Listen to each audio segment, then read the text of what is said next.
Alright folks, this is an 09 Nissan Altima, right? You have to check the hardware, these sliders that are on your caliper. See this caliper? It should slide.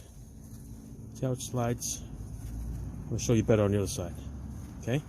When you replace your brake pads and your rotors, these all have to be lubed and the hardware has to be in good shape, okay? It's designed to slide. It has to slide. Okay, see that? How it's sliding? I'm going to show you what the other side looks like.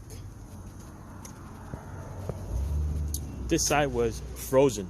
It doesn't slide at all. So we have to replace it with this Duralast AutoZone brand. It comes with the bracket. And the reason why you need the bracket is because it broke. See this?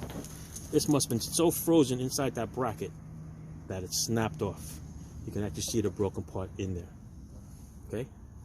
That's what broke off on this one here. Doesn't slide at all. It's actually frozen. The bolt doesn't even come off in order to change the brake pads. It just snapped. So, because of the age, you can look at it. The car's got a lot of miles. The age got a lot of factors into it. Alright? You see a little rust over here. That's coming up. So, car's old. Here it is. This is the caliper with the bracket. Okay, I'm going to show you on a good looking, good working caliper. This whole assembly here is going to float. Okay, that's the way it's designed. Okay, this one comes with the caliper and the bracket. You can just get the caliper if you want, if you need it. You can get just the pins if you want. Okay, if you need it. But if it's frozen, don't knock yourself out. Just go get yourself a new one. Comes with new hardware. Comes with a new boot. Okay, a little boot over here for the leader. Okay, comes with new clips, and you'll be good to go.